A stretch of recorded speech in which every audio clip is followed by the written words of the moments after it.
بھی نہ ہے۔ اور حضرت عبداللہ بن عمر رضی اللہ تعالیٰ عنہ جو اللہ کے رسول علیہ السلام کے عمل کے بارے میں جامع ترمذی کے اندر روایت ارشاد فرماتے ہیں کہ آپ مدینے میں 10 سال ٹھہرے، آپ نے ہر سال قربانی کی ہے، اس کے لیے کوئی نصاب مقرر نہیں کیا، نہ سونے کا، نہ چاندی کا، نہ نقدی کا، نہ کوئی جنس کا۔ تو معنی کیا ہوا؟ جس کے پاس بھی مال ہے، وسعت ہے قربانی کرنے کی، وہ قربانی کرے گی۔ تو میرے بھائیو، سب سے پہلا سبق اور درس کیا ہے؟ قربانی کا جانور خریدنے سے پہلے بھی، قربانی کا جانور خریدنے کے بعد بھی، قربانی کو ذبح کرنے سے پہلے انسان اپنے ذہن میں ایک چیز بٹھا لے کہ سب سے زیادہ ضروری اخلاص ہے۔ اخلاص ضروری ہے، نیت کی درستگی ضروری ہے، للہیت ضروری ہے، اللہ کے لیے قربانی کرنی۔ بعض کہتے ہیں جی بڑا گوشت گھر میں کھاتے نہیں ہے، اس لیے چھوٹا گوشت لینا پڑے گا، چھوٹی قربانی۔ یہ کوئی کھانے پینے کا معاملہ تو نہیں ہے۔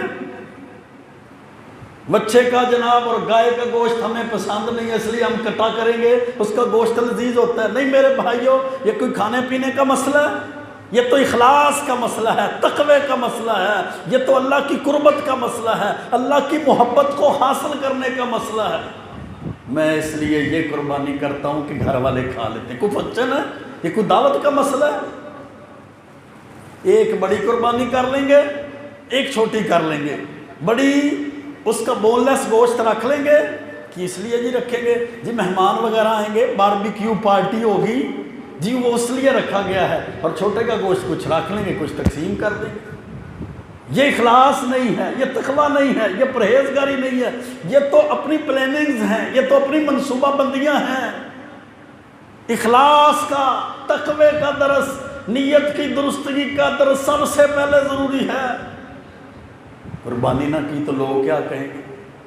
اس نے 1.5 لاکھ کا بچہ لیا ہے، اب میں تو 2 لاکھ کا لوں گا۔ یہ تو کمپٹیشن ہے، یہ تو مقابلہ بازی ہے، یہ تو ایک دوسرے کے ساتھ شریکہ ہے، شرکت بازی ہے۔ قربانی شریکے کا درس نہیں دیتی، شرکت بازی اور کمپٹیشن اور مقابلہ بازی کا درس نہیں دیتی۔ وہ لے گا تو ہم لیں گے، اس کو دیکھیں گے اس نے کتنے کی قربانی لی ہے، اتنے کی لیں گے، اس سے آگے بڑھیں گے۔ میرے بھائیوں، سب سے پہلے اخلاص ہے، سب سے پہلے تقویٰ ہے، سب سے پہلے نیت کی درستگی ہے۔ اخلاص ہے، تقویٰ ہے، نیت کی درستگی ہے۔